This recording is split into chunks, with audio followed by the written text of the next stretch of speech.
नमस्कार दोस्तों, आगामी दरोगा के 1806 पदों पर नियुक्ति हेतु किरण पब्लिकेशन के द्वारा जारी 33 मॉडल पेपर के 11वें प्रैक्टिस शीट में आपका स्वागत है। अगर वीडियो पसंद आए तो वीडियो को लाइक करें, चैनल को सब्सक्राइब करें और अपने दोस्तों के बीच में ज़्यादा से ज़्यादा शेयर करें और आपके जो सुझाव हैं वो कमेंट बॉक्स में कमेंट करके बताएं। तो चलिए शुरू करते हैं। 11वें मॉडल प्रैक्टिस शीट का पहला प्रश्न है, धम्म शब्द एक प्रकृत शब्द है जिसका संबंध प्राचीन भारत के निम्नलिखित में से किस शासक से है। तो इसका संबंध जो है अशोक से है। विकल्प 4 इस प्रश्न का सही आंसर है। अगला प्रश्न है कि भारत में शुंग वंश के संस्थापक कौन थे। भारत में शुंग वंश के संस्थापक जो है पुष्यमित्र शुंग है और इन्होंने ही शुंग वंश की स्थापना भी की। तो विकल्प 2 जो है इस प्रश्न का सही आंसर है। अगला प्रश्न है कि निम्नलिखित में से कौन सा मौर्य शासक चंद्रगुप्त मौर्य का पोता था। इसका सही आंसर हो जाएगा विकल्प 4 जो है अशोक जो है वो चंद्रगुप्त मौर्य के पौत्र थे। तो चंद्रगुप्त मौर्य का जो पुत्र है वो बिंदुसार हो जाता है। अगर देखिएगा, अगर हिस्ट्री में जाकर अगर देखा जाए तो बिंदुसार जो है ये चंद्रगुप्त मौर्य के पुत्र होते हैं और बिंदुसार के पुत्र कौन है, अशोक हैं। ठीक है, तो एक ये हायरार्की है। चंद्रगुप्त मौर्य के पुत्र हो गए बिंदुसार और बिंदुसार के पुत्र हो गए अशोक। तो विकल्प 4 जो इस प्रश्न का सही आंसर है।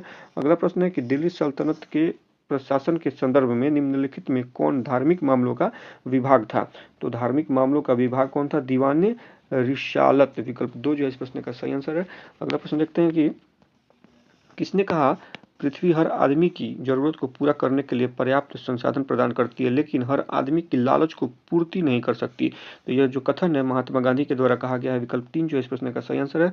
अगला प्रश्न है कि चक्रवर्ती राजगोपालाचारी को लोकप्रिय रूप से डैश के नाम से जाना जाता है। किस नाम से जाना जाता है, तो इनको राजा जी के नाम से भी जाना जाता है। 1955 में राजगोपालाचारी जी को भारत के सर्वोच्च नागरिक पुरस्कार भारत रत्न से भी सम्मानित किया गया है। तो विकल्प 4 जो इस प्रश्न का सही आंसर है। अगला प्रश्न है कि चूक नीति का सिद्धांत निम्नलिखित द्वारा प्रस्तुत किया गया था। किनके द्वारा प्रस्तुत किया गया था, तो लॉर्ड डलहौजी के द्वारा जो है चूक नीति का सिद्धांत जो है प्रस्तुत किया गया था। 1848 ईस्वी में स्वतंत्र भारतीय राज्यों को समाप्त करने के लिए तत्कालीन गवर्नर जनरल डलहौजी के द्वारा यह नीति लाई गई थी। चूंकि चूक के सिद्धांत के अनुसार जिन राज्यों का कोई प्रत्यक्ष उत्तराधिकारी नहीं होता था उन्हें शासन करने का अधिकार नहीं मिलता था और इसी सिद्धांत के माध्यम से अंग्रेजों ने स्वतंत्र रियासतों को अपने अधीन लाने का सोचा और सबसे पहले इसमें सतारा को 1848 में, उसके बाद जैतपुर और संबलपुर को एक साथ 1849 में, उदयपुर को 1852 में, झांसी को 1853 में, नागपुर को 1854 में और अवध को 1856 में इन सारी स्वतंत्र रियासतों को अंग्रेजों ने अपने अधीन कर लिया। तो विकल्प 2 जो है इस प्रश्न का सही आंसर है। अगला प्रश्न देखते हैं, निम्नलिखित में से किसे भारत के ग्रैंड ओल्ड मैन के रूप में जाना जाता है। प्रश्न एक बार फिर से सुन लीजिए, निम्नलिखित में से किसे भारत के ग्रैंड ओल्ड मैन के रूप में जाना जाता है। तो बहुत ही आसान सा क्वेश्चन है। इसका सही आंसर हो जाएगा विकल्प 3, दादा भाई नौरोजी को भारत के ग्रैंड ओल्ड मैन के नाम से जाना जाता है। दादा भाई नौरोजी भारत के ग्रैंड ओल्ड मैन है और इन्हें ब्रिटेन में भारत के धन की निकासी की ओर ध्यान इन्होंने ही दिलाया था। दादा भाई नौरोजी जो कि भारतीय राष्ट्रीय कांग्रेस के प्रथम पारसी अध्यक्ष थे और ये इन्होंने कब किस सम्मेलन या किसकी अध्यक्षता की थी, तो 1886 में कलकत्ता कांग्रेस का जो कलकत्ता अधिवेशन हुआ था उसकी इन्होंने अध्यक्षता की थी। तो दादा भाई नौरोजी को भारत के ग्रैंड ओल्ड मैन के रूप में जाना जाता है। तो विकल्प 3 जो इस प्रश्न का सही आंसर है। अगला प्रश्न है कि निम्नलिखित में से कौन सा सामाजिक सुधार संगठन संस्थापक जोड़ी गलत तरीके से मेल खाता है। सही आंसर हो जाएगा विकल्प 2, प्रार्थना। ये पार्थ नहीं है, प्रार्थना समाज है जिसकी स्थापना ज्योतिराव फुले ने नहीं की थी। यंग बंगाल हेनरी डिजोरियो ने किया था, डिरोजियो ने किया था, सही है। आर्य समाज की स्थापना या संस्थापक स्वामी दयानंद सरस्वती थे, ये भी सही है। ब्रह्म समाज के संस्थापक राजा राम मोहन राय, ये भी सही है, लेकिन 2 जो है वो गलत है। प्रार्थना समाज की जो स्थापना है दादोबा पांडुरंग और उनके भाई आत्माराम पांडुरंग द्वारा 1863 में की गई थी। उसी समय इनका उद्देश्य लोगों को एक ईश्वर में विश्वास करना और केवल एक ईश्वर की पूजा कराना था। ठीक है, वहीं पे महागोविंद रनाडे के शामिल होने के बाद इस समाज को प्रार्थना इस समाज को प्रार्थना समाज को और लोकप्रियता मिली। तो विकल्प 2 जो है इस प्रश्न का सही आंसर है। अगले प्रश्न की तरफ बढ़ते हैं। गुजरात में अंकलेश्वर प्रसिद्ध है, किसके लिए प्रसिद्ध है, तो यह तेल के क्षेत्र के लिए प्रसिद्ध है। विकल्प 2 इसका सही आंसर है। अगला प्रश्न है कि फ्रेंच क्रांति किस वर्ष हुई थी। फ्रेंच क्रांति 1789 को 1789 को फ्रेंच क्रांति हुई थी। विकल्प 3 जो है इस प्रश्न का सही आंसर है। और यह कब हुआ था, तो फ्रांस की जो राज्य क्रांति थी 1789 में लुई 16वें के शासनकाल में हुआ था। तो विकल्प 3 जो इस प्रश्न का सही आंसर है। उसके बाद अगला प्रश्न है कि पहला विश्व युद्ध कहाँ शुरू हुआ था, तो यह यूरोप में शुरू हुआ था। विकल्प 3 इसका सही आंसर है। यूरोप में प्रथम विश्व युद्ध की शुरुआत जो है यूरोप में 28 जुलाई 1914 को ऑस्ट्रिया द्वारा सर्बिया पर आक्रमण किए जाने के साथ हुई थी। तो विकल्प 3 जो है इस प्रश्न का सही आंसर है। अगला प्रश्न है कि विदेशी निवेश संवर्धन बोर्ड किस मंत्रालय के अंतर्गत कार्य करता है? तो यह वित्त मंत्रालय के अंतर्गत कार्य करता है। विकल्प 2 इसका सही आंसर है। अगले प्रश्न की तरफ बढ़ते हैं। किस संवैधानिक संशोधन अधिनियम के तहत सिंधी भाषा को भारतीय संविधान द्वारा मान्यता प्राप्त आधिकारिक भाषाओं की सूची में जोड़ा गया? इसका सही आंसर हो जाएगा विकल्प 2। इसका विकल्प 3 21वां संविधान संशोधन के द्वारा सिंधी भाषा को भारतीय संविधान के द्वारा मान्यता प्राप्त अधिकारिक भाषाओं में जोड़ा गया। तो 14वां का सही आंसर हो जाएगा विकल्प 3 21वें संविधान संशोधन। ये कब हुआ था? 1967 में हुआ था। तो एक बार अगर इसको समग्र रूप से पढ़े तो 21वें संविधान संशोधन अधिनियम 1967 के संविधान की 8वीं अनुसूची में संशोधन किया गया और इसमें सिंधी को एक भाषा के रूप में जोड़ा गया, जिससे अनुसूची में सूचीबद्ध भाषाओं की कुल संख्या 15 हो गई। तो विकल्प 3 जो है इस प्रश्न का सही आंसर है। अगला प्रश्न देखते हैं। अगले प्रश्न की तरफ बढ़ते हैं। अगला प्रश्न है कि भारतीय संविधान के किस अनुच्छेद में धन विधेयक की परिभाषा का उल्लेख है? तो इसका सही आंसर हो जाएगा विकल्प 2। इसका सही आंसर हो जाएगा अनुच्छेद 110 में जो है कि धन विधेयक की परिभाषा दी गई है। चलिए थोड़ा सा इसको और डिटेल में देखते हैं। तो संविधान के अनुच्छेद 110 में धन विधेयक की परिभाषा दी गई है। अनुच्छेद यहाँ पे जो 129 है, इसके बारे में अगर बात करें तो यह सुप्रीम कोर्ट को अभिलेख न्यायालय घोषित करता है। वहीं पे अनुच्छेद 299 जो है यह कुछ खर्चों और पेंशन के संबंध में समायोजन की बात करता है। तो विकल्प 2 जो है इस प्रश्न का सही आंसर है। अगला प्रश्न है कि भारतीय संविधान का कौन सा अनुच्छेद राज्य की कार्यकारी शक्ति से संबंधित है? इस प्रश्न का सही आंसर हो जाएगा विकल्प 2। अनुच्छेद 154 जो है यह राज्य की कार्यकारी शक्ति से संबंधित है। चलिए अगला प्रश्न देखते हैं। लोकसभा के कार्यवाहक अध्यक्ष किसके द्वारा नियुक्त किए जाते हैं? लोकसभा के कार्यवाहक अध्यक्ष किसके द्वारा नियुक्त किए जाते हैं? सही आंसर हो जाएगा विकल्प ए। यह राष्ट्रपति के द्वारा नियुक्त किए जाते हैं। एक बार फिर से सुनिए, लोकसभा के कार्यवाहक अध्यक्ष राष्ट्रपति के द्वारा नियुक्त किए जाते हैं। अगला प्रश्न है, निम्नलिखित में से कौन सा भारतीय संविधान में उल्लेखनीय राजनीति का निदेशक सिद्धांत नहीं है? एक बार प्रश्न को फिर से पढ़ते हैं कि निम्नलिखित में से कौन सा भारतीय संविधान में उल्लेखित राज्य नीति का निदेशक सिद्धांत नहीं है? तो दिए गए प्रश्नों में जो विकल्प 3 है ये सही नहीं है। विधायिका और कार्यपालिका से अलग करना यह राज्य के नीति निर्देशक सिद्धांत नहीं है। कृषि एवं पशुपालन का गठन राज्य के डीपीएसपी का पार्ट है। नागरिकों के लिए समान नागरिक संहिता ये भी डीपीएसपी का पार्ट है, यानी डीपीएसपी मतलब होता है राज्य के नीति निर्देशक सिद्धांत, तो ये उसका पार्ट है। अंतर्राष्ट्रीय शांति और सुरक्षा को बढ़ावा देना भी डीपीएसपी का पार्ट है, जबकि विकल्प 3 इसका पार्ट नहीं है। तो यही इसका सही आंसर हो जाएगा। अगला प्रश्न है, या अगर राज्य के नीति निर्देशक तत्वों को थोड़ा सा और डिटेल में जाने तो भारतीय संविधान के भाग 4 में राज्य के नीति निर्देशक का सिद्धांत दिया गया है। और कहाँ से कहाँ अगर आर्टिकल की बात करें तो ये अनुच्छेद जो है 36 से लेकर 51 तक में इसका वर्णन है, राज्य के नीति निर्देशक सिद्धांतों का वर्णन है। और अनुच्छेद 50 जो है राज्य की सार्वजनिक सेवाओं में न्यायपालिका को कार्यपालिका से अलग करने की आवश्यक कदम उठाने का निर्देश देता है, न कि विधायिका को कार्यपालिका से। इसीलिए विकल्प 3 जो है यहाँ पे गलत है। ठीक है। उसके बाद अनुच्छेद 44 के अनुसार राज्य भारत के क्षेत्र के माध्यम से नागरिकों के लिए एक सामान्य नागरिक संहिता सुनिश्चित करने का प्रयास करेगा। और आर्टिकल 51 में दिया है कि अंतर्राष्ट्रीय शांति और सुरक्षा से संबंधित जो आर्टिकल यहाँ पे जो ऑप्शन 4 है यह 51 में इसको मेंशन किया गया है। तो विकल्प 3 जो है इस प्रश्न का सही आंसर है। अगले प्रश्न की तरफ बढ़ते हैं कि भारतीय संविधान की निम्नलिखित में से किस अनुसूची में समवर्ती सूची दी गई है? तो विकल्प 1 जो है इसका सही आंसर है। समवर्ती सूची जो है वह 7वीं अनुसूची में है। ठीक है। अनुच्छेद 246 के अंतर्गत 7वीं अनुसूची 3 सूचियों अर्थात संघ सूची, राज्य सूची और समवर्ती सूची की भूमिका और जिम्मेदारी को निर्दिष्ट करती है। संघ सूची 199 विषयों की सूची है जिन पर संघ या केंद्र सरकार इस पे कानून या नियम बना सकती है। वहीं पे राज्य सूची में 61 विषय हैं जिन पर राज्य विधानसभाओं का क्षेत्राधिकार है। और समवर्ती सूची में 47 विषय की सूची है जिस पर केंद्र और राज्य विधानमंडल दोनों का अधिकार है। तो विकल्प 1 जो है इस प्रश्न का सही आंसर है। अगला प्रश्न है कि भारतीय संविधान का अनुच्छेद 39A निम्नलिखित में से किससे संबंधित है? तो इस प्रश्न का सही आंसर हो जाएगा विकल्प 4। यह निःशुल्क निःशुल्क कानूनी सहायता से संबंधित है। भारतीय संविधान के भाग 4 के अंतर्गत अनुच्छेद 36 से 51 जो कि राज्य के नीति निर्देशक सिद्धांतों से संबंधित है, 42वें संवैधानिक संशोधन 1976 ने 1976 ने राज्य के नीति निर्देशक सिद्धांतों में भारतीय संविधान का अनुच्छेद 39A निम्नलिखित में से किसी से संबंधित है? इस प्रश्न का सही आंसर हो जाएगा विकल्प 4, यह निःशुल्क कानूनी सहायता से संबंधित है। भारतीय संविधान के भाग 4 के अंतर्गत अनुच्छेद 36 से 51 मेंशन किया गया। 36 से 51 ये राज्य के नीति निर्देशक सिद्धांतों से संबंधित है। 42वें संवैधानिक संशोधन 1976 ने राज्य नीति के 3 निर्देशक सिद्धांत पेश किए। पहला अनुच्छेद 39A दिया गया है। पहला अनुच्छेद 39A है। इसमें गरीबों को मुफ्त कानूनी सहायता प्रदान करने की बात कही गई है।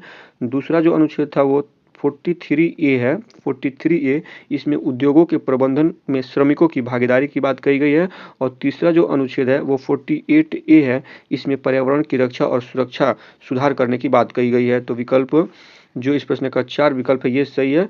अनुच्छेद 39A जो है ये निःशुल्क कानूनी सहायता प्रदान करने से संबंधित है। अगला प्रश्न देखते हैं। भारत के वित्त आयोग में एक अध्यक्ष और डैश होते हैं। क्या होते हैं? एक अध्यक्ष और कितने सदस्य होते हैं पूछा गया है। तो इसका सही आंसर हो जाएगा विकल्प 4, 4 सदस्य होते हैं। भारत के वित्त आयोग में एक अध्यक्ष और 4 सदस्य होते हैं। भारत के संविधान का अनुच्छेद 280 जो है ये हर 5वें वर्ष राष्ट्रपति द्वारा अर्धन्यायिक निकाय के रूप में एक वित्त आयोग का प्रावधान करता है। यह संवैधानिक व्यवस्था और वर्तमान आवश्यकताओं के अनुसार केंद्र और राज्यों के बीच कर आय को वितरित करने की विधि और सूत्र निर्धारित करता है। वहीं पे वित्त आयोग में राष्ट्रपति द्वारा नियुक्त अध्यक्ष और 4 अन्य सदस्य शामिल होते हैं। तो विकल्प 4 जो इस प्रश्न का सही आंसर है। अगला प्रश्न है कि भारत का चुनाव आयोग एक डैश है। क्या है? तो भारत का जो चुनाव आयोग है एक संवैधानिक निकाय है। भारत का चुनाव आयोग अनुच्छेद 324 आर्टिकल 324 के तहत स्थापित एक स्वायत्त संवैधानिक प्राधिकरण है। इसकी स्थापना जो है 25 जनवरी 1950 को इसकी स्थापना हुई थी। इसे राष्ट्रीय मतदाता दिवस के रूप में भी मनाया जाता है। 25 जनवरी को राष्ट्रीय मतदाता दिवस के रूप में भी मनाया जाता है। चुनाव आयोग में 2 चुनाव आयुक्त और 1 मुख्य चुनाव आयुक्त होते हैं। तो और भारत के प्रथम मुख्य चुनाव आयुक्त की बात करें तो उनका नाम है सुकुमार सेन। तो इस प्रकार से जो इस प्रश्न का आंसर है विकल्प 1 सही है। भारत का चुनाव आयोग एक डैश है, संवैधानिक निकाय है। अगला प्रश्न है कि आत्म दोषारोपण के विरुद्ध मौलिक अधिकार यह सुनिश्चित करता है कि क्या सुनिश्चित करता है? मौलिक अधिकार जो है यह किसी भी व्यक्ति को अपने विरुद्ध विकल्प 2 इस प्रश्न का सही आंसर हो जाएगा कि किसी भी व्यक्ति को अपने विरुद्ध गवाह बनने के लिए बाध्य नहीं किया जा सकेगा। विकल्प 2 जो है इस प्रश्न का सही आंसर है। अगला प्रश्न देखते हैं। भारतीय राज्य की कार्यकारी शक्ति डैश में निहित है। किसमें निहित है? तो यह राज्यपाल में। भारतीय राज्य की कार्यकारी शक्ति जो है यह राज्यपाल में निहित होती है। राज्य कार्यकारिणी में राज्यपाल और मंत्रिपरिषद होती है जिसका प्रमुख मुख्यमंत्री होता है।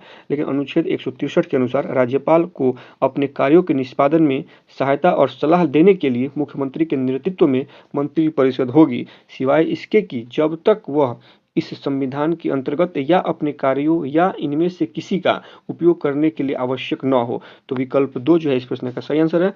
अगला प्रश्न है कि सूर्य द्वारा उत्सर्जित निम्नलिखित में से कौन सी विकिरणें पृथ्वी के वायुमंडल में उपस्थित ओजोन परत द्वारा अवशोषित की जाती है? इसका सही आंसर हो जाएगा विकल्प 2, यूवी किरणें जो है ओजोन परत द्वारा अवशोषित की जाती हैं।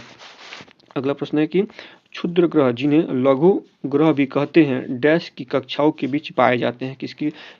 किन ग्रहों की कक्षाओं के बीच पाए जाते हैं? तो यह मंगल और बृहस्पति ग्रह के कक्षाओं के बीच पाए जाते हैं। तो विकल्प 3 जो इस प्रश्न का सही आंसर है। अगला प्रश्न है कि सौरमंडल में सभी ग्रह सूर्य के चारों ओर डैश में घूमते हैं। कैसे में घूमते हैं? तो इसका सही आंसर हो जाएगा विकल्प 2, दीर्घवृत्ताकार पथ पे घूमते हैं। ठीक है, विकल्प 2 इस प्रश्न का सही आंसर है। अगले प्रश्न की तरफ बढ़ते हैं। अगला प्रश्न है कि भारत में गांधी सागर बांध कहाँ स्थित है?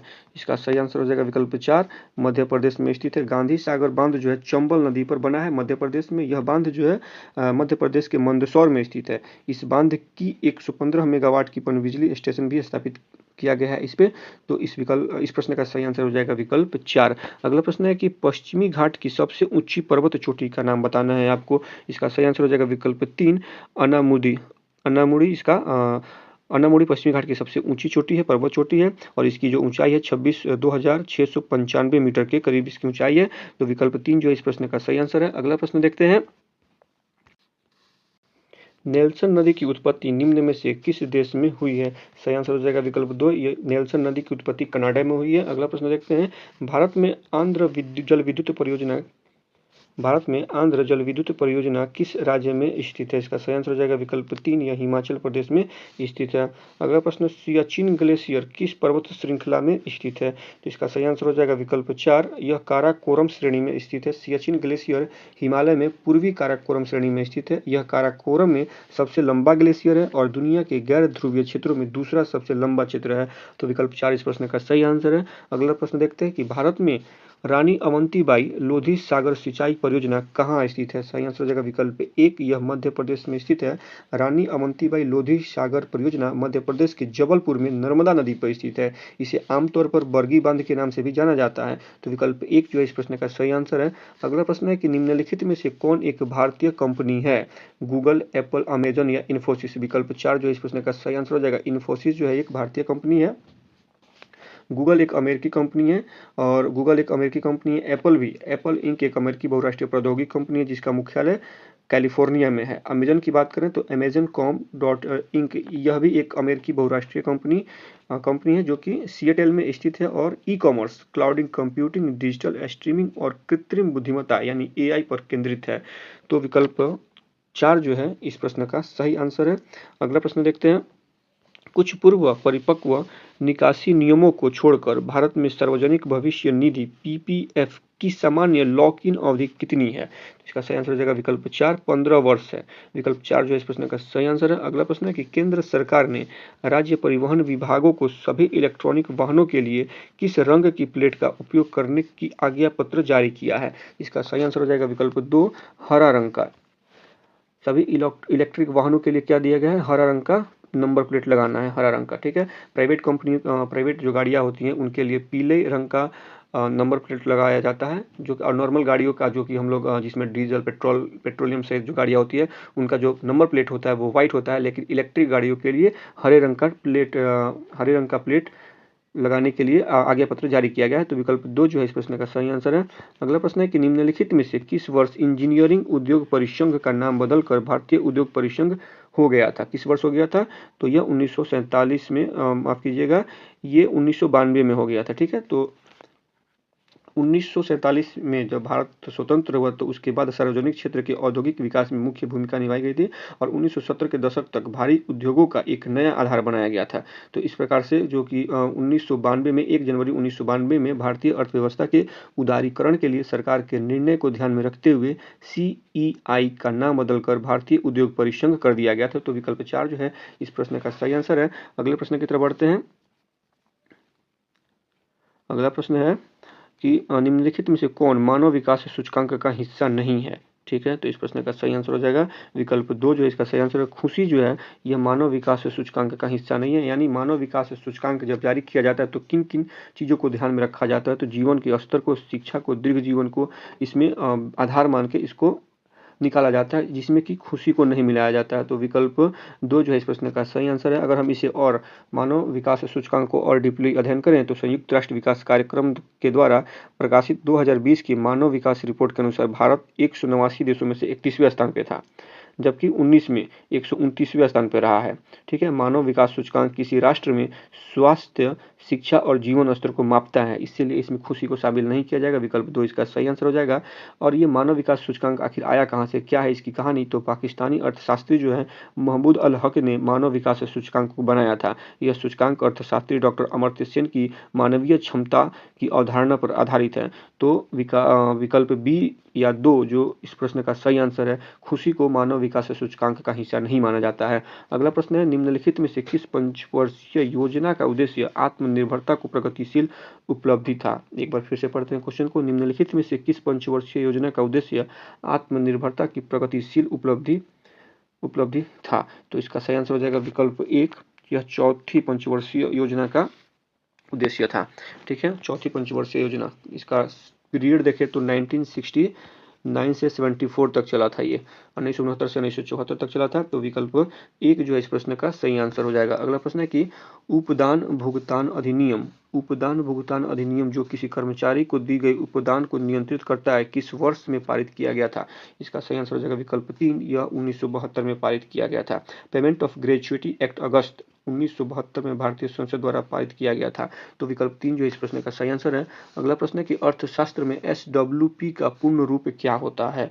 SWP का पूर्ण रूप होता है सिस्टमैटिक विथड्रॉल प्लान। विकल्प 1 जो है इस प्रश्न का सही आंसर है।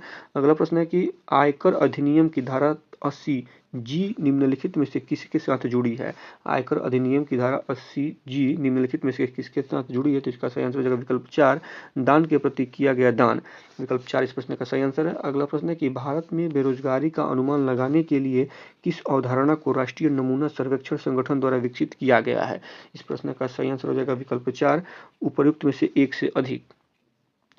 उपयुक्त में से एक से अधिक यानी किसको किसको इसमें रखा गया है, तो सामान्य स्थिति बेरोजगारी को भी इसमें रखा गया। अगर इसको थोड़ा सा हम एक्सप्लेन करें तो सामान्य स्थिति बेरोजगारी यह माप उन व्यक्तियों की संख्या का अनुमान लगाता है जो वर्ष के एक बड़े हिस्से में बेरोजगार रहे।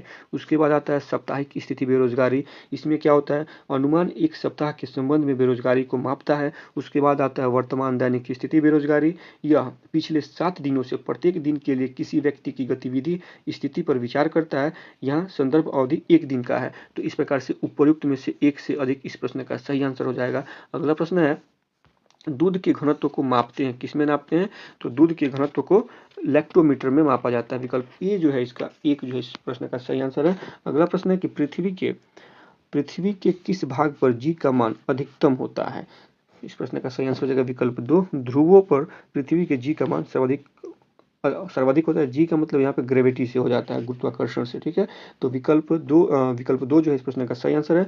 अगला प्रश्न है कि किस कारण से वर्षा की बूंदें गोलीय आकार की हो जाती हैं। तो इसका सही आंसर हो जाएगा विकल्प 3, पृष्ठ तनाव के कारण। जल के पृष्ठीय तनाव के कारण वर्षा की बूंदें लगभग गोलीय रूप में निर्मित होने लगती है। यह पृष्ठीय क्षेत्रफल जलाशय की त्वचा है जो मिलकर आणविक छड़ी का निर्माण करती है। इसका मुख्य कारण जल के अणुओं के मध्य उत्पन्न होने वाला दुर्बल हाइड्रोजन आबंध है। तो इसीलिए जो जल की वर्षा की जो बूंदें होती हैं वो गोलीय आकार की हो जाती है। तो विकल्प 3 जो है इस प्रश्न का सही आंसर है। अगला प्रश्न देखते हैं।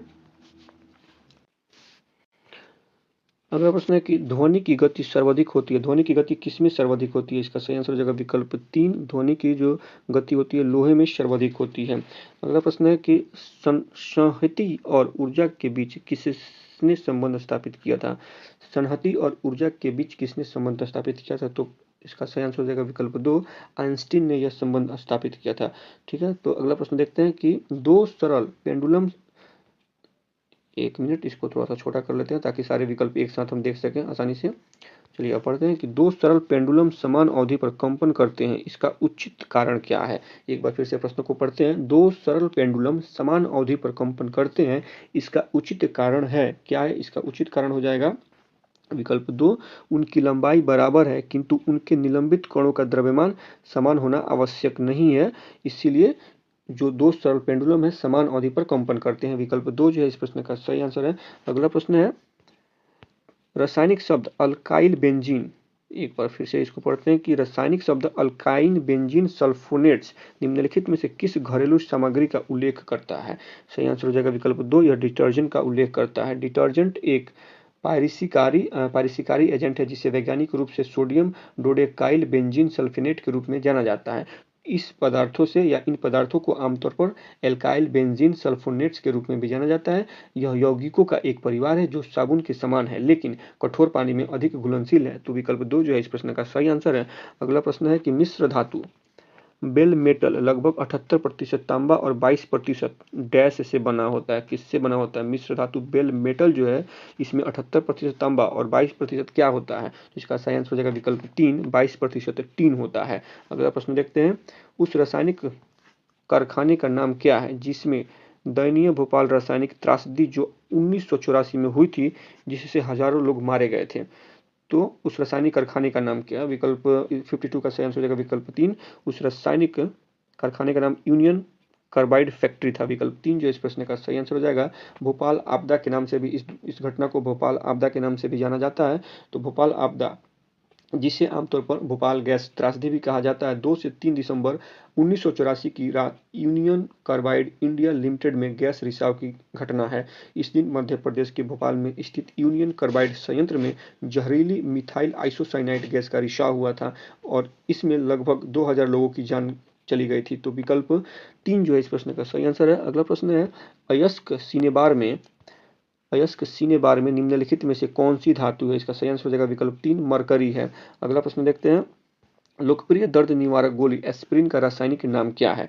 एस्पिरिन का रासायनिक नाम है 2-एसिटॉक्सीबेंजोइक एसिड, 2-एसिटॉक्सीबेंजोइक एसिड। विकल्प 2 जो है इस प्रश्न का सही आंसर है। अगले प्रश्न की तरफ बढ़ते हैं। अगला प्रश्न है कि एंटीबायोटिक माइटोमाइसिन का उपयोग किस रोग के उपचार के लिए किया जाता है?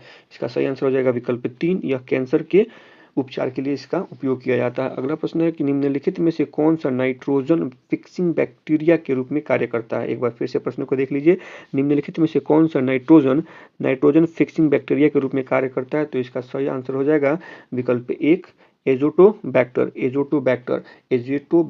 हेट्रोट्रोफिक और एरोबिक बैक्टीरिया है और इनकी मुख्य विशेषता नाइट्रोजन को स्थिर करने की क्षमता है। नाइट्रोजन स्थिरीकरण एक ऐसी प्रक्रिया है जिसके द्वारा हवा में आणविक नाइट्रोजन को मिट्टी में अमोनिया से परिवर्तित किया जाता है। तो विकल्प 1 जो है इस प्रश्न का सही आंसर है।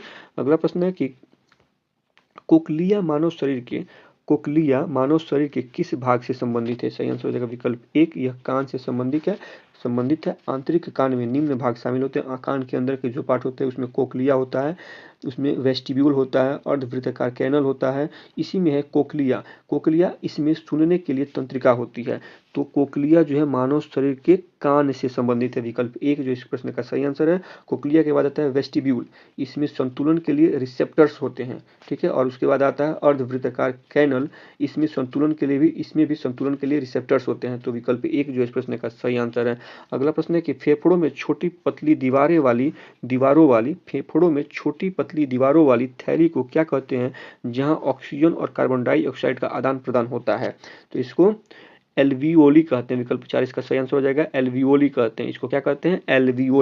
एल्वियोली ऑक्सीजन और कार्बन डाइऑक्साइड अणुओं के रक्त प्रवाह को विनियमित करता है। यह छोटे गुब्बारे के आकार के वायुकोश हैं जो श्वसन तंत्र के छोर पर स्थित होते हैं और पूरे फेफड़े में गुच्छों में व्यवस्थित होते हैं, ठीक है। तो विकल्प 4 जो इस प्रश्न का सही आंसर है। अगला प्रश्न है, निम्नलिखित पोषक तत्वों में से कौन सा अमीनो की श्रृंखला से बना है? इसका सही आंसर हो जाएगा विकल्प 3, प्रोटीन जो है अमीनो की श्रृंखला से बना है, इसलिए विकल्प 3 इसका सही आंसर है। अगला प्रश्न देखते हैं, कार्बोहाइड्रेट डैश किलो कैलोरी प्रति 1 ग्राम ऊर्जा प्रदान करता है? सही आंसर हो जाएगा विकल्प 4, कार्बोहाइड्रेट जो है वो 4 किलो कैलोरी प्रति 1 ग्राम ऊर्जा प्रदान करता है। तो विकल्प 4 इसका सही आंसर है। अगला प्रश्न है, यहाँ से कुछ मैथ्स के प्रश्न दिए गए हैं तो हम इसका आंसर बता देंगे आपको ताकि वीडियो ज़्यादा लंबी ना हो, टाइम टेकिंग ना हो। तो क्वेश्चन 61 है, इसका सही आंसर हो जाएगा विकल्प 4। एक बार प्रश्न को पढ़ देते हैं। एक छात्र को किसी संख्या को 7/9 से गुना करने के लिए कहा गया था लेकिन उसने उस संख्या को 7/9 से विभाजित कर दिया, ठीक है। तो सेम ही तो है। यदि दोनों परिणामों के बीच का अंतर 96 है तो संख्या, हमारे ख्याल से यहाँ पे प्रश्न में कुछ गड़बड़ी है। 7/9 यहाँ पे नहीं होगा, 9/7 होना चाहिए था। 9/7 से विभाजित कर दिया। इस प्रकार से जो इस प्रश्न का सही आंसर हो जाएगा विकल्प 4 है, 189। अगला प्रश्न देखते हैं, एक शहर की जनसंख्या एक दशक में 2,50,000 से 3,25,000 हो जाती है, प्रति वर्ष जनसंख्या में औसत प्रतिशत वृद्धि क्या होगी?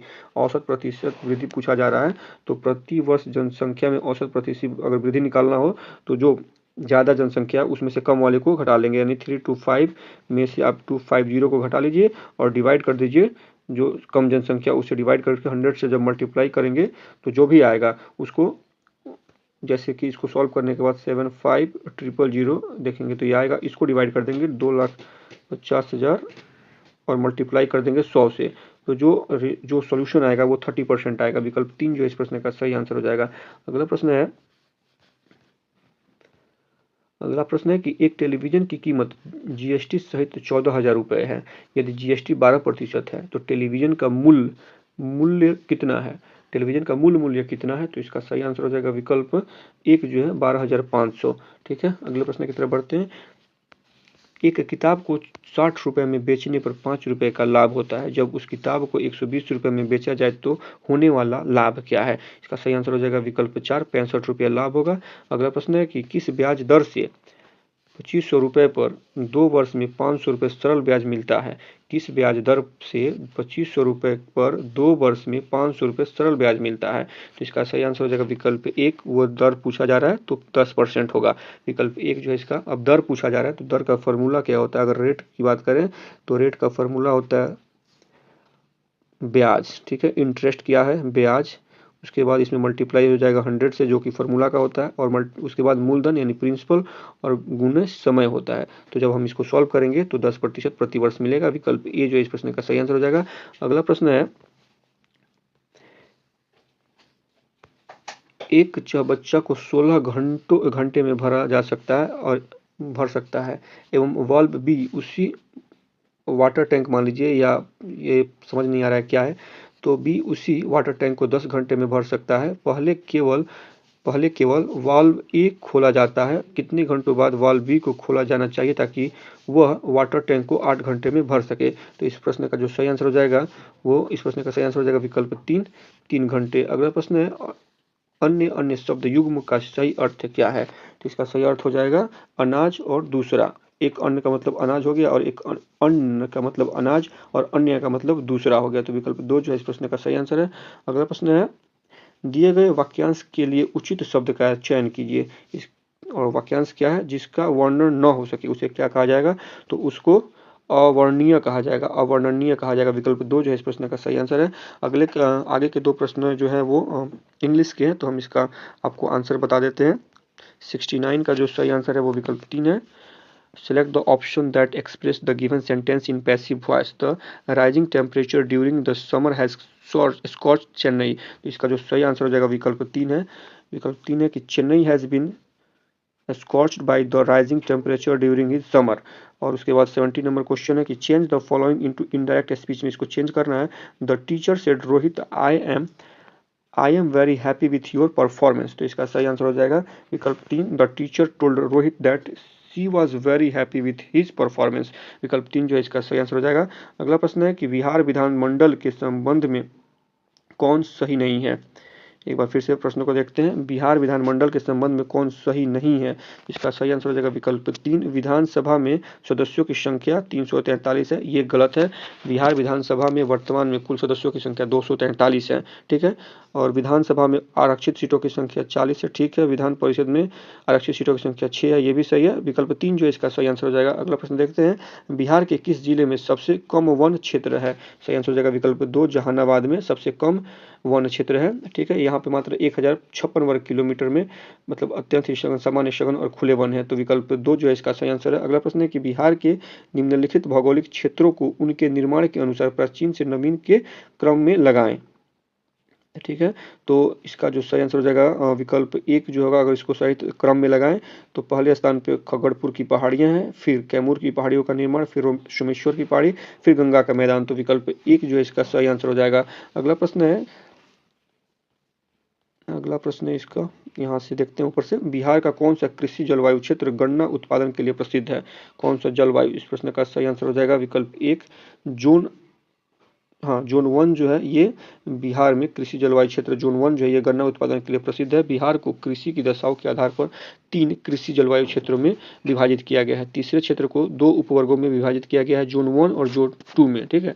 तो विकल्प 1 जो है इसका जो सही आंसर हो जाएगा। अगला प्रश्न है कि वर्ड वर्ड डॉक्यूमेंट में, यहाँ से 2-3 क्वेश्चंस जो होंगे वो कंप्यूटर रिलेटेड होंगे। वर्ड डॉक्यूमेंट में किसी वाक्य के लिए फॉन्ट चुनने के लिए क्या करना होता है? तो इसका सही आंसर हो जाएगा विकल्प 1, फॉर्मेट मेन्यू में फ्रंट चयन करते हैं। फॉर्मेट मेन्यू में फ्रंट को चयन करते हैं, तो विकल्प 1 जो इस प्रश्न का सही आंसर है। अगला प्रश्न है कि www का आविष्कार, www का आविष्कारक है या www का आविष्कार किसने किया? तो इसका सही आंसर हो जाएगा विकल्प 1, टिम बर्नर्स-ली ने इसका आविष्कार किया था। निम्नलिखित में से कौन सा एक ताकतवर पासवर्ड है? दिए गए विकल्पों में विकल्प 4 जो है इस प्रश्न का सही आंसर हो जाएगा। देखिए, पासवर्ड के लिए कुछ भी, अगर कोई भी पासवर्ड लगाना होता है तो उसमें एक कैपिटल लेटर का रिक्वायरमेंट होता है, एक स्पेशल कैरेक्टर का रिक्वायरमेंट होता है, उसके बाद स्मॉल लेटर चाहिए होता है, नंबर चाहिए होता है। तो दिए गए विकल्प में पासवर्ड जो है पी कैपिटल लेटर है, यहाँ पर @ बना हुआ है, ये एक स्पेशल कैरेक्टर है, उसके बाद ई जो है स्मॉल लेटर है, उसके बाद 5 जो है एक नंबर है। तो पासवर्ड जो है ये स्ट्रांग होगा। अगर एक नंबर को ऑप्शन को देखें हम, तो इसमें नंबर दिया है, स्मॉल लेटर दिया है, कैपिटल लेटर पे दिया है, लेकिन स्पेशल कैरेक्टर जैसे कि ये @ हो गया, हैज़ हो गया, ऐसा कुछ नहीं दिया गया, तो विकल्प 1 जो है सही नहीं होगा। विकल्प 2 को देखें तो इसमें कैपिटल लेटर है, स्मॉल लेटर है, नंबर भी है, लेकिन इसमें भी स्पेशल कैरेक्टर नहीं है, तो ये भी जो है स्ट्रॉन्ग पासवर्ड नहीं होगा। अगर थर्ड नंबर ऑप्शन को देखें तो इसमें स्पेशल कैरेक्टर है, स्मॉल लेटर भी है, लेकिन इसमें कैपिटल लेटर नहीं है, नंबर नहीं है, इसीलिए जो विकल्प 3 है ये भी, विकल्प 3 जो है ये भी स्ट्रॉन्ग पासवर्ड नहीं होगा। विकल्प 4 जो है स्ट्रॉन्ग पासवर्ड है, क्योंकि इसमें कैपिटल लेटर भी है, स्मॉल लेटर भी है और स्पेशल कैरेक्टर के साथ साथ नंबर भी है, तो विकल्प 4 जो इस प्रश्न का सही आंसर हो जाएगा। अगला प्रश्न है कि DRDO द्वारा एक स्वदेशी उन्नत वायु रक्षा इंटरसेप्टर मिसाइल विकसित किया गया, मिसाइल का नाम क्या है? इसका सही आंसर हो जाएगा विकल्प 1, मिसाइल का नाम अश्विन है। अगला प्रश्न है कि लाइट स्पोर्ट एयरक्राफ्ट से ग्रीनलैंड आइस कैप के पार एकल उड़ान को पूरा करने वाली दुनिया की पहली महिला पायलट कौन बनी है? सही आंसर हो जाएगा विकल्प 4, यह आरोही पंडित बनी है। विकल्प 4 इस प्रश्न का सही आंसर है। अगला प्रश्न है कि अबेल प्राइज किससे संबंधित है? अबेल प्राइज गणित से संबंधित है। विकल्प 1 जो इस प्रश्न का सही आंसर है, इसको गणित का नोबेल पुरस्कार भी माना जाता है, तो विकल्प 1 जो इस प्रश्न का सही आंसर है। अगला प्रश्न है कि उस भारतीय राज्य का नाम बताएं, उस भारतीय राज्य का नाम बताएं जिसने सर्वाधिक नोबेल पुरस्कार विजेता दिए हैं। इस प्रश्न का सही आंसर हो जाएगा विकल्प 2, पश्चिम बंगाल। पश्चिम बंगाल राज्य ने भारत को सर्वाधिक नोबेल पुरस्कार विजेता दिए हैं। पहला नोबेल पुरस्कार रविंद्रनाथ टैगोर जी को 1913 में मिला, दूसरा मदर टेरेसा जी को मिला है 1979 में, तीसरा अमर्त्य सेन जी को 1998 में, तथा चौथा जो है CV रमन जी को 1930 में नोबेल प्राइज दिया गया था। तो पश्चिम बंगाल जो है भारत का एक ऐसा राज्य है जिसने भारत को सर्वाधिक नोबेल पुरस्कार विजेता दिया है, तो विकल्प बी जो है इस प्रश्न का सही आंसर हो जाएगा। अगला प्रश्न है कि निम्नलिखित में से कौन सी भारतीय शास्त्रीय नर्तिका पद्म भूषण प्राप्त करने वाली सबसे कम उम्र की प्राप्तकर्ता थी? इसको ऊपर में इसका विकल्प दिया गया है, यहाँ पर देखते हैं कौन कौन सा विकल्प है। तो विकल्प में है सोनल मानसिंह, मल्लिका साराभाई, रुक्मणी देवी अरुंडले और मृणालिनी साराभाई। इस प्रश्न का सही आंसर हो जाएगा विकल्प 1, सोनल मानसिंह जो है, इनको यह पुरस्कार सोनल मानसिंह, तो सोनल मानसिंह जो है इनको पद्म भूषण प्राप्त करने वाली सबसे कम उम्र की भारतीय शास्त्रीय नर्तिका है, तो विकल्प 1 जो इस प्रश्न का सही आंसर हो जाएगा। अगला प्रश्न देखते हैं, निम्नलिखित में से किसे आदिवासी नृत्य बैगा में उनके योगदान के लिए संगीत नाटक अकादमी पुरस्कार मिला है? तो इसको थोड़ा सा जूम आउट करके हम ऊपर लेते हैं ताकि सारे प्रश्न विकल्पों को एक साथ देख सकें। 83 का जो सही आंसर है वो विकल्प 1 है, अर्जुन सिंह धुर्वे। इन्हें आदिवासी नृत्य बैगा में योगदान के लिए संगीत नाटक अकादमी पुरस्कार से सम्मानित किया गया अर्जुन सिंह धुर्वे को। विकल्प 1 जो है इस प्रश्न का सही आंसर है। अगला प्रश्न है कि ग्रैंड पेरेंट्स ऑफ स्टोरीज, एक बार फिर से सुनिएगा, grand parents bag of stories है, ये मिस प्रिंटिंग है यहाँ पे, grand parents bag of stories के लेखक निम्नलिखित में से कौन है? इसका सही आंसर हो जाएगा विकल्प 4 सुधा मूर्ति जी हैं। अगला प्रश्न है कि किस तिथि को मेजर ध्यानचंद्र का जन्म भारत में राष्ट्रीय खेल दिवस के रूप में मनाया जाता है? सही आंसर हो जाएगा विकल्प 4, ये 29 अगस्त को मनाया जाता है। हॉकी के दिग्गज मेजर ध्यानचंद्र को श्रद्धांजलि प्रदान करने हेतु भारत में हर साल 29 अगस्त को राष्ट्रीय खेल दिवस के रूप में मनाया जाता है। इस दिन को पहली बार 2012 में भारत के राष्ट्रीय खेल दिवस के रूप में नामित किया, अर्थात हम कह सकते हैं 2012 से इसको मनाया जा रहा है। शुरुआत इसकी 2012 से हुई है। व्यापक रूप से हॉकी के जादूगर के रूप में जाने जाने वाले मेजर ध्यानचंद्र जो है, इनका जन्म जो है 29 अगस्त 1905 को वर्तमान प्रयागराज उत्तर प्रदेश में हुआ था। तो विकल्प 4 जो है इस प्रश्न का सही आंसर है। अगला प्रश्न है, राष्ट्रीय स्तर पर स्वतंत्रता दिवस दिल्ली के डैश पर मनाया जाता है? राष्ट्रीय स्तर पर स्वतंत्रता दिवस दिल्ली के डैश पे मनाया जाता है। कहाँ मनाया जाता है? तो यह लाल किले पे मनाया जाता है। विकल्प 1 जो इस प्रश्न का सही आंसर है। अगला प्रश्न है कि सार्क के संबंध में निम्नलिखित में से कौन सा कथन सत्य नहीं है? सत्य नहीं है पूछा जा रहा है, तो इसका सही आंसर हो जाएगा विकल्प 2 जो है इसका सही आंसर है। इसका पहला सम्मेलन बेंगलुरु में हुआ था, ये गलत है। पहला सार्क शिखर सम्मेलन जो है कि 6 से 8 दिसंबर 1985 को बांग्लादेश के ढाका में आयोजित किया गया था। इसमें जो है बांग्लादेश, मालदीव, पाकिस्तान और श्रीलंका के सरकार के प्रतिनिधि और राष्ट्रपति भूटान और नेपाल के राजा तथा भारत के प्रधानमंत्री ने भाग लिया था। इन नेताओं ने 8 दिसंबर 1985 को सार्क चार्टर पर हस्ताक्षर किए, जिससे क्षेत्रीय संघ की स्थापना हुई। तो विकल्प 2 जो है इस प्रश्न का सही आंसर है। अगला प्रश्न देखते हैं कि अंतर्राष्ट्रीय पुनर्संरचना और विकास बैंक को भी कहते हैं, किस नाम से इससे जाना जाता है? अंतर्राष्ट्रीय पुनर्संरचना और विकास बैंक के नाम से किसे जाना जाता है? विश्व बैंक को, विश्व व्यापार संगठन को, अंतर्राष्ट्रीय मुद्रा कोष को, या इनमें से किसी को नहीं? तो इसका सही आंसर हो जाएगा विकल्प 1, विश्व बैंक को अंतर्राष्ट्रीय पुनर्संरचना और विकास बैंक भी कहा जाता है। तो विकल्प 1 इसका सही आंसर है। अगला प्रश्न है कि दोहा घोषणा डैश से संबंधित है? किससे संबंधित है? तो यह ट्रिप्स समझौते से संबंधित है। ट्रिप्स समझौता क्या है, आइए इसके बारे में थोड़ा सा डिटेल जानकारी करते हैं। तो 14 नवंबर 2001 को ट्रिप्स समझौते और सार्वजनिक स्वास्थ्य पर दोहा घोषणा पत्र को दोहा में 2001 में विश्व व्यापार संगठन के मंत्री स्तरीय सम्मेलन में अपनाया गया था। इसने आवश्यक दवाओं की बेहतर पहुंच के लिए पेटेंट अधिकारों को दरकिनार करने में ट्रिप्स सदस्य राज्यों के लचीलेपन की पुष्टि की। तो विकल्प 1 जो है इस प्रश्न का सही आंसर है। अगला प्रश्न है कि ग्रैंड स्लैम पद किस खेल से संबंधित है? तो ये निशानेबाजी, तीरंदाजी, लॉन टेनिस, स्क्वैश किससे संबंधित है? विकल्प 3 ये लॉन टेनिस से संबंधित है। अगला प्रश्न है कि रंगास्वामी कप संबंधित है। रंगास्वामी कप किस खेल से संबंधित है? इसका सही आंसर हो जाएगा विकल्प 2, ये हॉकी से संबंधित है। रंगास्वामी कप एक सीनियर नेशनल हॉकी चैंपियनशिप है। 1928 में आरंभ हुए रंगास्वामी कप को मूलतः अंतर प्रांतीय प्रतियोगिता के रूप में जाना जाता है। तो विकल्प 2 जो है इस प्रश्न का सही आंसर है। अगला प्रश्न है उबेर कप किस खेल से संबंधित है या किस खेल के साथ जुड़ा है उबेर कप? तो यह बैडमिंटन से जुड़ा हुआ है। उबेर कप एक प्रमुख अंतर्राष्ट्रीय बैडमिंटन प्रतियोगिता है जिसमें विभिन्न राष्ट्रों की महिला बैडमिंटन टीमें भाग लेती हैं। विकल्प 4 जो इस प्रश्न का सही आंसर है। अगला प्रश्न है लेक पैलेस किस नगर में स्थित है? लेक पैलेस कहाँ स्थित है? तो यह उदयपुर में स्थित है। विकल्प 4 इसका सही आंसर है। लेक पैलेस अनौपचारिक रूप से जग निवास के रूप में भी जाना जाता है इसे। तो लेक पैलेस मेवाड़ के शाही राजवंश का एक पूर्व ग्रीष्मकालीन महल है जो अब एक होटल में बदल गया है। तो यह उदयपुर के पिछोला झील में जग निवास द्वीप पर स्थित है। इसे 1743 और 1746 के बीच उदयपुर के महाराणा जगत सिंह द्वितीय के निर्देशन पर एक ग्रीष्मकालीन महल के रूप में बनवाया गया था। इसे शुरू में जग निवास या जन निवास भी कहा जाता था। तो विकल्प 4 जो है इस प्रश्न का सही आंसर है। अगला प्रश्न है कि वर्ष 1961 में किसकी सत्ता से गोवा मुक्त हुआ था? किसकी सत्ता से? तो पुर्तगालियों की सत्ता से यह आजाद हुआ था। विकल्प 2 जो है इस प्रश्न का सही आंसर है। 19 दिसंबर 1961 को एक विस्तृत स्वतंत्रता आंदोलन और सेना के ऑपरेशन के बाद गोवा को भारतीय सशस्त्र बलों द्वारा पुर्तगाली प्रभुत्व से मुक्त करा दिया गया था। एक्चुअली हुआ यह था कि भारत जब आजाद हुआ था 1947 में, तो उस समय गोवा अभी पूर्ण रूप से आज़ाद नहीं हुआ था। गोवा पर अभी भी पुर्तगालियों का शासन था। तो इसको हटाने के लिए वहाँ पे भारतीय सेना के द्वारा कुछ अभियान भी किए गए थे। उसके बाद वर्ष 1961 में गोवा को पुर्तगालियों से आज़ाद कराया गया। तो भारतीय सशस्त्र बलों द्वारा इसे आज़ाद करवाया गया था और जो ऑपरेशन किया गया था उस ऑपरेशन को नाम दिया गया था ऑपरेशन विजय। ठीक है, तो इसने पुर्तगालियों का भारत के शेष हिस्सों पर से 451 वर्षों के शासन को समाप्त किया। तो विकल्प 2 जो है इस प्रश्न का सही आंसर है। अगला प्रश्न है कि 18वें लोकसभा चुनाव में कितनी महिलाएं चुनी गई हैं? इसका सही आंसर हो जाएगा विकल्प 4, 74 महिलाएं चुनी गई हैं। अगला प्रश्न देखते हैं कि जनवरी 2025